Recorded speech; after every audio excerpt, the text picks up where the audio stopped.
Kan man sitta här en bra sommardag och hålla på och krabba lite. Medan folket är på solsemester så får vi sitta i min trädgård här då. Och prata får du göra, det är inget långt. Du är inte med på bilden. Så du behöver inte oroa dig att några kvinnor ska ringa till dig och jaga dig sen efter. Eller vad säger du? Jo. En tur har vi inte, Stefan. Ja, sånt är livet. Varför kan vi inte vinna på tipset så vi kan leva som alla andra människor lite någon gång?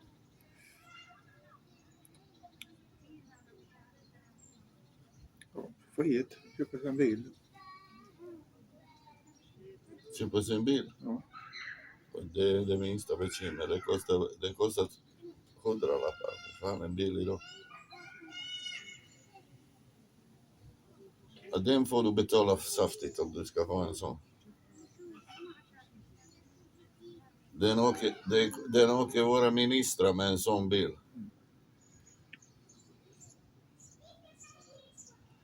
Vi får nöja oss med en liten lada. Ja. Lada eller vad de heter. Hundkoja.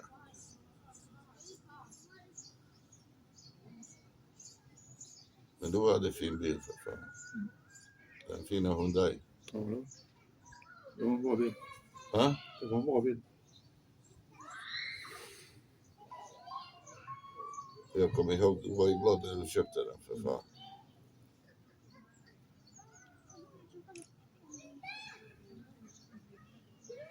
Var du på Tingsrydsmarknaden? Ja, det vill jag. Ja. Nej, men nu. Nej, nu var det inte. Va? Jag var hemma. Var du hemma? Ja. Så var jag Hade du sagt till mig så kunde vi åkt på Tingsrydsmarknaden. Det tänkte jag inte på. Va? Jag vet Sara rinner till mig. Ska du... Nej, så... Vad fan, det tar inte många minuter att komma dit. Vet du. De är 4 mil. Jag tänkte inte på det. Kunde jag gjort. Jag var hemma den kvällen. Jag var här för en månad sist. Man tankar man, jag behöver ju tanka 100 spänn dit fram och tillbaka. För fan. Kunde jag gjort. Ja. Jag visste inte om du ville gå dit med. Hade du sagt det så hade jag kört. Det hade inte varit någon problem. Det var synd. Men det kom ju en fin marknad. Dädersjömarknaden. Oj, den är fin. Ja, men det är utanför Länhovda, va? Ja, om man kör uppåt landet bara en mil. Länhovda? Dädersjö, det ligger ju halvvägs till Länhovda. Det är en fin marknad. Var det marknader? Ja, väldigt fin marknad. Lagom stort. Fina tjejer. Jaså? Oj. Men det är väl marknad, det är inte marknad på tjejer. Även om man tittar på. Det får nära på. Vad i helvete, du ska ju handla varor, inte människor handla. Fan. Det är förbjudet i Sverige. Där borde Pera, vad heter Pera Hallberg? Han bodde i Dädersjö. Ja, han bodde där. Jag kommer ihåg när han spelade trummor. Han var duktig på att spela trummor, Pera. Bra musiker. Jag bodde i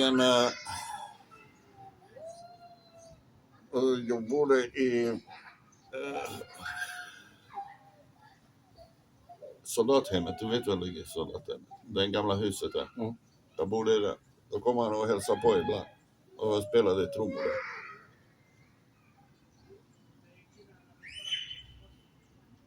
Det var roligt tid när jag bodde där faktiskt.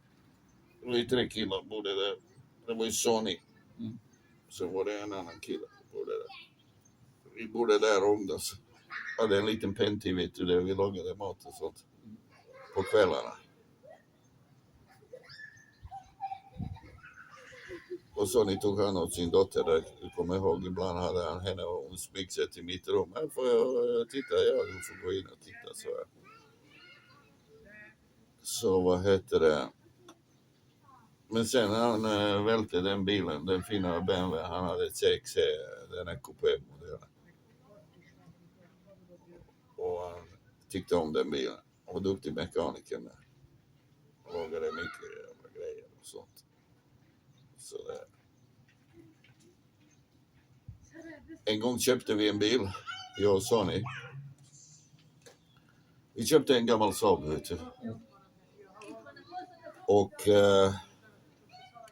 vi fick besök av en tjej som heter Linda. Jag var på hennes bröllop. Hon gifte sig med en kille som ungdoms i våra kretsar på den tiden. Och de flyttade till Göteborg. Och jag satte på musiken hemma. Kim Larsson.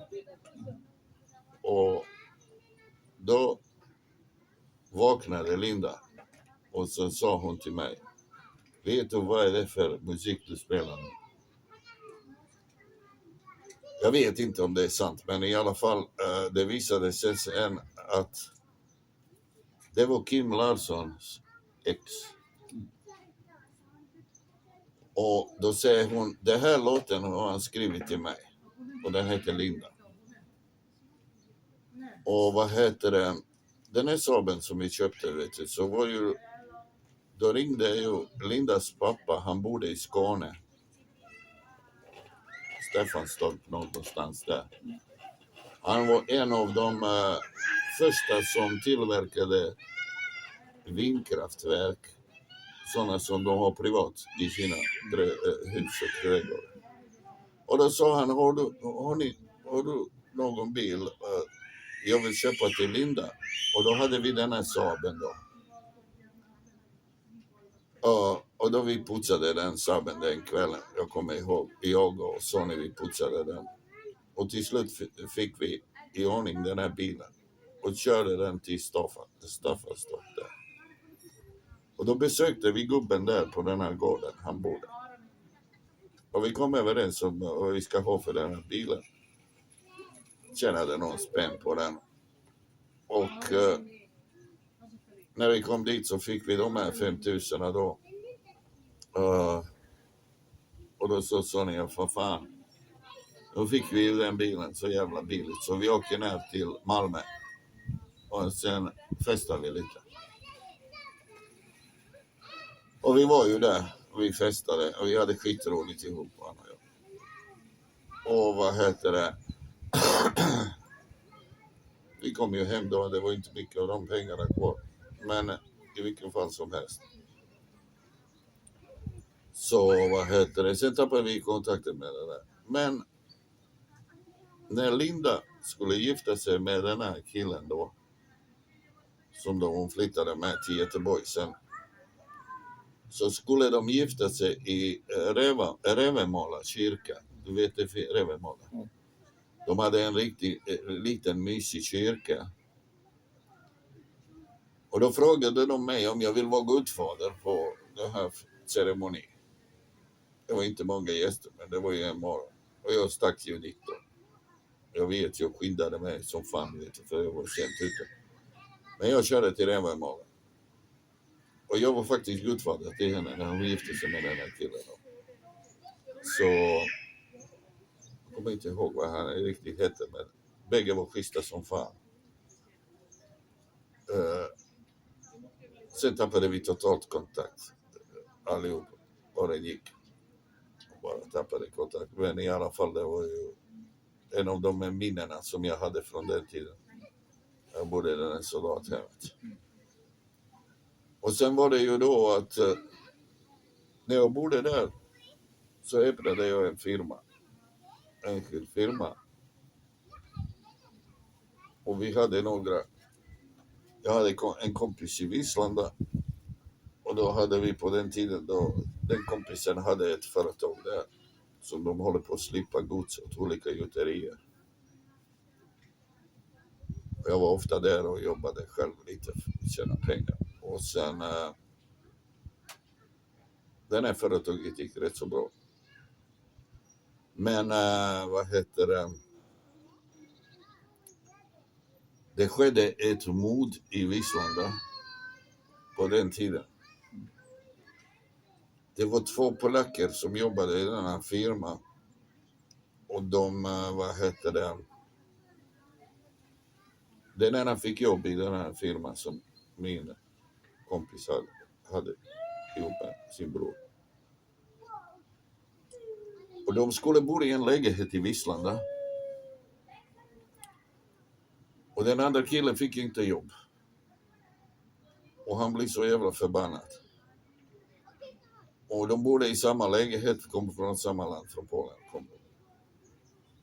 Och sen plötsligt hörde vi att det hände ett mord i den lägenheten. Då har den ena slagit igen den andra polare.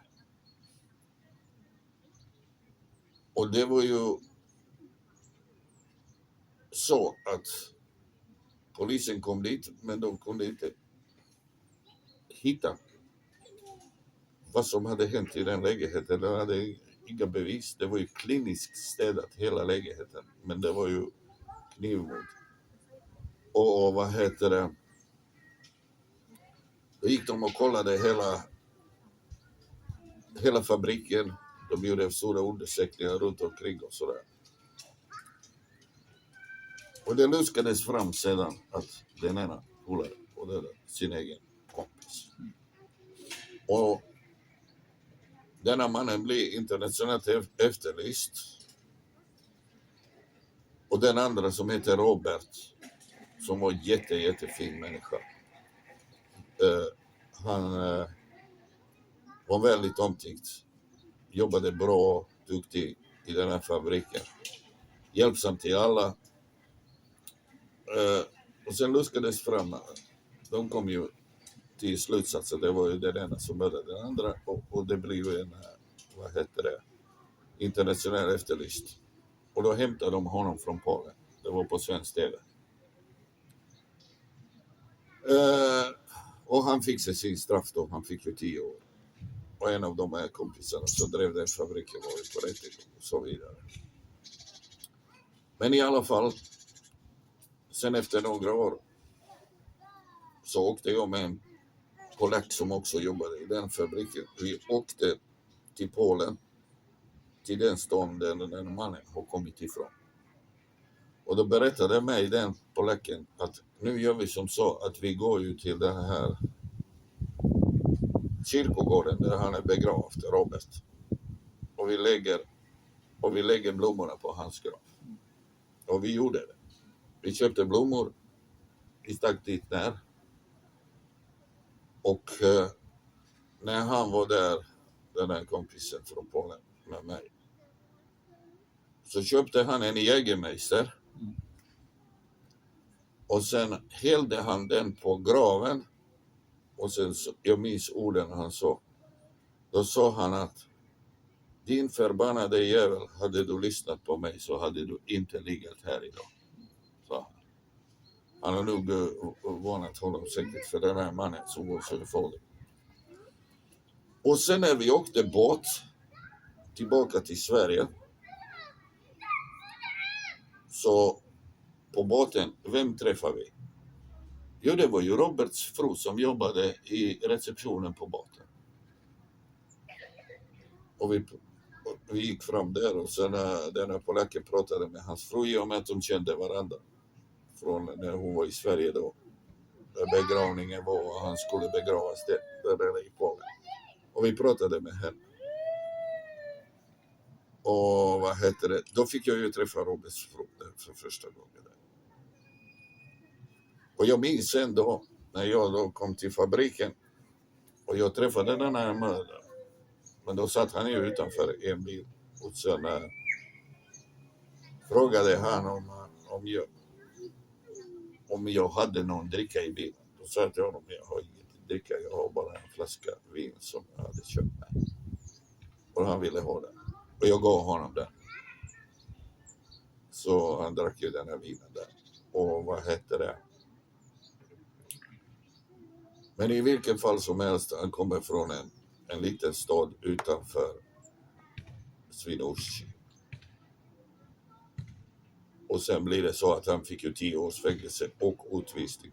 Jag tror det var på livstid. Men i alla fall, det inträffade det här jävla mordet som inträffade i den där lilla staden Vislanda utanför Växjö. Och den mannen har jag jobbat ihop med, så det Robert, och jag minns att han lagade våra bilar ibland när vi krabbade bilar. Han var ute på bilar, bytte bromsar och sånt där. Han tog aldrig dem betalt, så han hjälpte oss allihopa. Så det var ju kaos alltså. Men jag tror att de hade barn också. Jag minns inte rätt om de hade barn. Men det var i alla fall en av de här händelserna. Men sen när jag under tiden jag bodde i det där soldathemmet, jag pendlade i världen, så träffade jag, det var ju många utlänningar som jobbade i den här fabriken. Ja, de kom ju och sökte jobb och så några fick ju jobb. Det var 10-tal som jobbade och det var många skift. Vi jobbade 3 skift på nätterna, på dagarna och så där man ville. Det tillverkades hur mycket gods till olika gjuterier. Och ändå kom det en tjej med 2 killar. Och de sökte jobb. Men det visade sig så att killarna ville jobba men tjejen blev lurat att åka iväg med dem. Och då de fick ju jobb och sen fick de bo i en husvagn där. Och sen vid ett tillfälle när jag var i Växjö så träffade jag dem på en krog ute i servering. De kände igen mig, så kom de fram och pratade med mig. Och de var trevliga, så vi hade ju suttit och festat lite tillsammans. Och tjejen blev tillsammans med mig den kvällen. Och jag frågade henne om någon av killarna var hennes, men det var det inte. De var ju bara kompisar från samma by de bodde. Och de bodde långt uppåt landet i Polen, vid slovakiska gränsen. Sen när de skulle åka hem, då sa jag att jag åker imorgon till Polen. Jag skulle åka några dagar för att åka på semester. Och då sa de att kan vi åka med dig så får vi ju gratis resa hem. Ja, men det kan ni göra. Så jag tog med dem med mig till Polen. Och vi åkte hela vägen till det där by. Milovka, hette en liten by utanför. Och sen var det ju då utanför Bielsko-Bielo hette den större stad där. Och det var bara 1 mil utanför slovakiska gränsen. Jag fick köra en hel natt genom Polen, 1000 kilometer, 100 mil.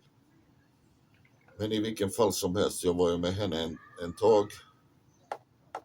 Och sen kom hon och hälsade på mig någon gång emellan. Och sen bekantade jag mig med hennes föräldrar och vi var i hennes föräldrahus där.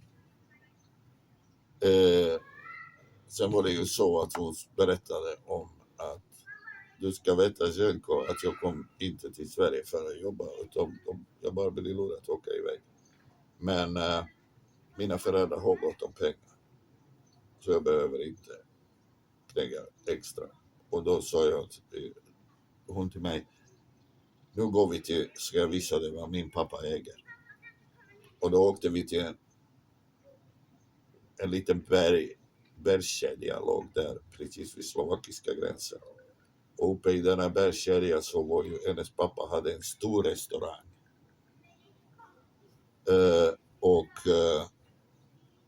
Då bjöd pappa då på mat och allting och fisk. Och så var vi i föräldrahuset där. De hade en stor biljard. Vi spelade då biljard, mamma, pappa, jag och en kompis till er. Vi satt där och spelade. Dagen efter åkte jag till Sverige. Och den här kontakten behöll jag långt efter. Så när jag och min son bodde tillsammans en tag så åkte vi till Kroatien. Och då passerade vi den by. Och då sa jag till min son då att nu svänger vi till Milovka och hälsar på Aditas mamma och pappa. Och när vi kom då dit, mamma blev jätteglad. Hon släppte in oss, kände igen mig. Hon tyckte det var kul att träffa min son som har blivit så stor. Och sen ringde hon till Adita. Och då sa hon att Adita har flyttat till Holland och jobbar där. Troligtvis hon skaffat sig familj eller allting. Så bodde i Holland då. Men i vilket fall som helst så det var en tid då. Jag tror det var 2002 någonting. Och vad är vi nu? 25. Så det är många herrans år tillbaka. Men det var där någonstans var det i alla fall. Det var en av de tiderna när man hade jobbat som en jävla gris.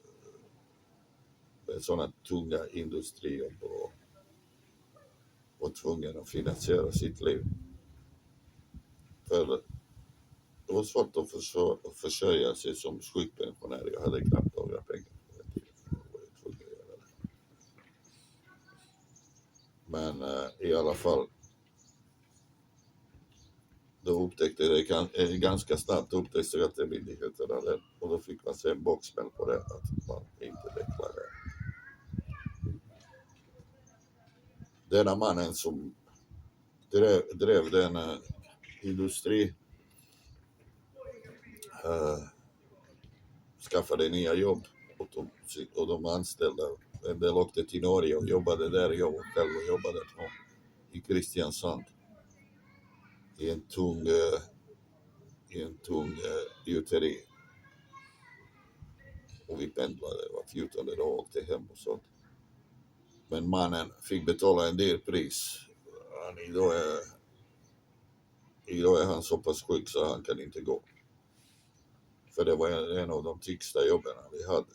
Många slet som djur bara för att få ihop så mycket pengar och många timmar. Men de var inte beredda på att det skulle hälsa lägga av så efter det här slitet. En av killarna är död idag. Som har trillat i hotellet där vi bodde i hotellet. Han kom ju efter. Jag jobbade 3 skift. Så vi uppmanade honom att George, du måste ta det lugnt. Och sen dog han ju när han kom i veckan. Så många av de här killarna är ju slitit sig sönder på de här industrierna. När vi kom då till Kristiansand. Det var en stor gjuteri. Och på baksidan av gården var fullt med gjutgods. Och de tillverkade vindkraftverk som skulle vidare till Danmark. Och de hade 2 års leveransförsäljningar. Och när vi svenskarna kom då och jobbade där så vi rensade hela gården så de hann ifatt det på ett halvår.